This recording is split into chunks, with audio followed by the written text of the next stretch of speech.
Hi everyone.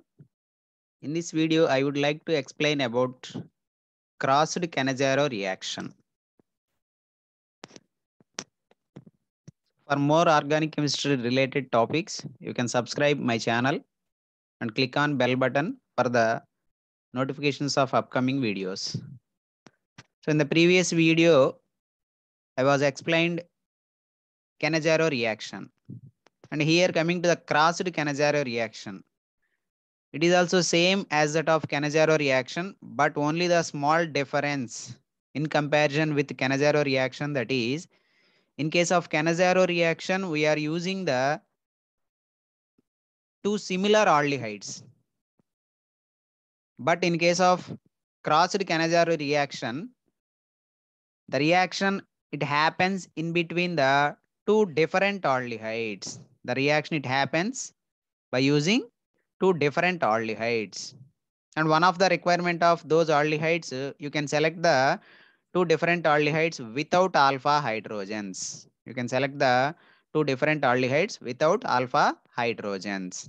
So coming to the crossed Cannizzaro reaction, it is nothing but it is also a type of Cannizzaro reaction. So the Cannizzaro reaction, it occurs between the two different aldehydes without alpha hydrogens, undergoes oxidation reduction process, that is nothing but disprotonation that is going to be takes place during that process, that leads to produce carboxylic acid and alcohol as the products. You are going to get the two products. One is carboxylic acid derivative and the next one is alcohol. And this reaction that is proceeded in presence of strong base. This is nothing but called as crossed Cannizzaro reaction. The Cannizzaro reaction, it occurs between the two different aldehydes. And there should not be any alpha hydrogens in that aldehyde. So you can select the two different aldehydes without alpha hydrogens. So if there is no alpha hydrogens, automatically those aldehydes are non-enolizable ions. If there is a alpha hydrogens, then there is a chance of enolizable. Those aldehydes undergoes oxidation and reduction process. That is nothing but disprotonation that is going to be takes place during that process. So one of the aldehyde, it undergoes oxidation and it gives the oxidized product, that is carboxylic acid derivative as one of the product. And another aldehyde, it undergoes reduction. It gives alcohol as the product. This is nothing but crossed Cannizzaro reaction. So why this is called as specially crossed Cannizzaro? So crossed means in this reaction, we are using two different aldehydes. If we are using the similar aldehydes in this reaction, that is Cannizzaro reaction. If we are using two different aldehydes, that is crossed Cannizzaro reaction. Now you can see the reaction that is related to that crossed Cannizzaro reaction. Two different aldehydes that are taken in this reaction. Two different aldehydes. One is benzaldehyde and the next one is formaldehyde. And one of the important requirement, that is there is no alpha hydrogens in that aldehydes. So here you can see that benzaldehyde, it is not having any alpha hydrogens. Even the formaldehyde, which is also not having alpha hydrogens. Even in case of formaldehyde, there is no alpha carbon atom. Automatically, there is no alpha hydrogens.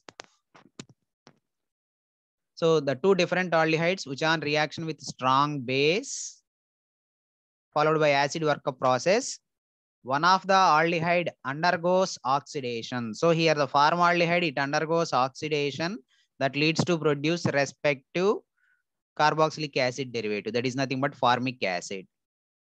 And the next one, benzaldehyde, it undergoes a reduction that leads to produce the reduced product, that is nothing but primary alcohol compound, that is nothing but benzyl alcohol, that is obtained as the reduced product in this reaction.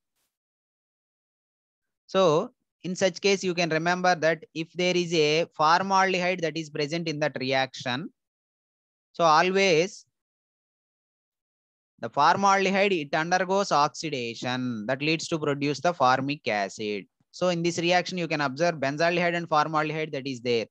So always the lower aldehyde, formaldehyde, it undergoes oxidation that leads to produce the carboxylic acid derivative, that is formic acid. This is because the nucleophilic attack, it can occur more rapidly on formaldehyde when compared to the other aldehyde compounds. So the nucleophilic attack, so whatever this base that we are used in this reaction, this base consisting of nucleophile, that is nothing but OH minus, that is the nucleophile which is present in that base. So during the mechanism process, the first step, that is nucleophilic attack onto the carbonyl carbon. So here you are having benzaldehyde carbonyl carbon is there, as well as formaldehyde carbonyl carbon is there. So the nucleophilic attack, it occurs more readily or more easily on the formaldehyde carbonyl carbon when compared to the other aldehydes. So because of that reason, that particular formaldehyde component which is used in that reaction, it undergoes oxidation. So here you can see that particular point. In this reaction, formaldehyde is oxidized to formic acid. This is because of the nucleophilic attack. Nucleophilic attack occurs more readily on formaldehyde than other aldehydes. So because of that reason, the formaldehyde component, it undergoes oxidation that leads to produce respective carboxylic acid derivative, that is formic acid, and the other aldehyde, it undergoes reduction that leads to produce respective alcohol derivative. And coming to the mechanism, so here you can see that already it was told that I told to you that the nucleophilic attack, it occurs more readily on the formaldehyde carbonyl carbon. So the first step is nothing but the base consisting of nucleophile portion. It attacks onto the carbonyl carbon of formaldehyde. It attacks onto the carbonyl carbon of formaldehyde. So here you can see that formaldehyde consisting of carbonyl group in which oxygen is more electronegative than carbon. So that bonding electrons are taken up by the oxygen. That means the pi bond electrons of carbonyl group, which is taken by the oxygen. So oxygen, it gets the negative charge and carbon, it gets the positive charge. Then this positive charged carbon, okay, which is attacked by the nucleophile of the base. So the nucleophile attacking onto the carbonyl carbon of the formaldehyde. Okay, that leads to produce the respective alkoxide ion. Further, it undergoes disprotonation. So here you can see that whatever the nucleophile that is added to the particular carbonyl carbon, from that the hydrogen that is removed as proton, that is nothing but disprotonation by giving the bonding electrons to the oxygen.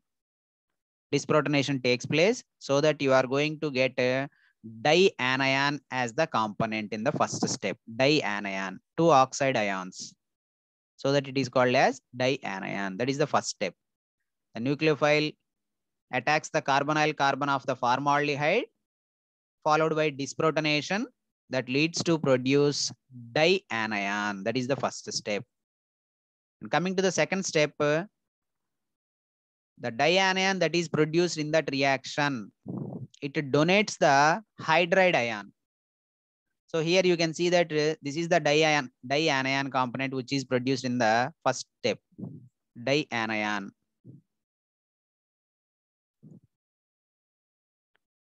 So this dianion, it donates the hydride ion. So how it donates the hydride ion? Here you can see that the oxygen consisting of extra lone pair of electrons get back into the carbon and oxygen bond. Okay, so that the carbon, it gets the extra bonds. So to nullify that, the carbon and hydrogen bonding electrons are taken up by the hydrogen, so that this hydrogen that is going to be produced as a hydride ion. So it releases the hydride ion. It releases the hydride ion. So that hydride ion, it attacks the carbonyl carbon of the another aldehyde. The hydride ion, It attacks the carbonyl carbon of the another aldehyde. That means the hydride ion which is transferred to the carbonyl carbon of the another aldehyde. So that hydride ion transfer that is going to be takes place, so that you are going to get two components, that is one is carboxylate ion and the other one is alkoxide ion. Okay, the second aldehyde which is produced in the form of alkoxide ion because of carbonyl group polarity. It takes the hydride ion from the dianion that is produced as alkoxide ion. So like that in this step, you can see that dianion releases hydride ion and it is transferred to the another aldehyde, that is benzaldehyde carbonyl carbon, that leads to produce two components, that is carboxylate ion and alkoxide ion. So in the next step, the alkoxide ion, it undergoes protonation. So whatever the alkoxide ion that is produced in the previous step, that alkoxide ion, it takes the proton from water. That means alkoxide ion, it undergoes protonation and it is produced as alcohol derivative, that is benzyl alcohol. And the next carboxylate ion, whatever it is produced in that second step, that carboxylate ion, it undergoes acid workup process. So acid workup process is nothing but acidic hydrolysis. So during that acidic hydrolysis, the hydronium ion that is there, from that hydronium ion, it takes the proton. It takes the proton, and that carboxylate ion, it takes the proton from that acid workup process or from the hydronium ion, that leads to produce as carboxylic acid derivative. So here we are getting the oxidized product, that is formic acid, as the carboxylic acid derivative. So like that, totally it involves in 3 steps. Okay. So in the first step, dianion that is produced. In the second step, that dianion, it reacts with the another mole of aldehyde, that leads to produce the alkoxide ion and carboxylate ions. That alkoxide ion, it undergoes protonation, that leads to produce alcohol as the reduced product. Carboxylate ion, it undergoes acid workup process. Okay, that leads to produce respective carboxylic acid derivative as the oxidized product. This is the mechanism of crossed Cannizzaro reaction. Then coming to the applications of crossed Cannizzaro reaction. Here you can see two different aldehydes without alpha hydrogens. We can select the two different aldehydes without alpha hydrogens. So one is furfural, there is no alpha hydrogens, and even the formaldehyde, there is no alpha hydrogen. So both are aldehydes without alpha hydrogens, which are reaction together in presence of strong base followed by acid workup process. Here also you can see that the formaldehyde, it undergoes oxidation because the nucleophilic attack which is readily takes place in case of formaldehyde carbonyl carbon when compared to the other aldehydes. So that formaldehyde, it undergoes oxidation that leads to produce respective carboxylic acid derivative, that is formic acid. And another aldehyde, furfural, it undergoes reduction that leads to produce respective alcohol derivative, that is furfuryl alcohol. This is one application. And another application under this category, you can use the trialkylated acetaldehyde derivative. Trialkylated acetaldehyde derivative. So here you can see that trialkylated acetaldehyde derivative. Okay. So here you can see that this is the aldehyde and adjacent carbon atom is alpha carbon atom. There is no alpha hydrogens in that particular molecule. So you can select the aldehyde without alpha hydrogen. So this is 2,2-dimethyl propanaldehyde. It is the trialkylated acetaldehyde compound. 2,2-dimethyl propanaldehyde. You can see propanaldehyde. Second position, you are having two methyl groups. So 2,2-dimethyl propanaldehyde. And another aldehyde, that is formaldehyde. And both are aldehydes without alpha hydrogens. It on reaction with strong base followed by acid workup process. So as I said earlier, the formaldehyde, it undergoes oxidation that leads to produce respective oxidized product, that is carboxylic acid derivative, formic acid. And the another aldehyde, it undergoes reduction that leads to produce respective alcohol derivative as the reduced product. So that is nothing but 2,2-dimethyl 1-propanol as the product. 2,2-dimethyl 1-propanol. This is 1-propanol. So alcohol is the functional group. So alcoholic carbon, it gets the first position. Then next second position, third position. So second position carbon, which is having 2 methyl groups. So that it is 2,2-dimethyl 1-propanol as the reduced product. So this is about crossed Cannizzaro reaction. Thank you all. For more organic chemistry related videos, you can subscribe my channel and click on bell button for the notifications of upcoming videos.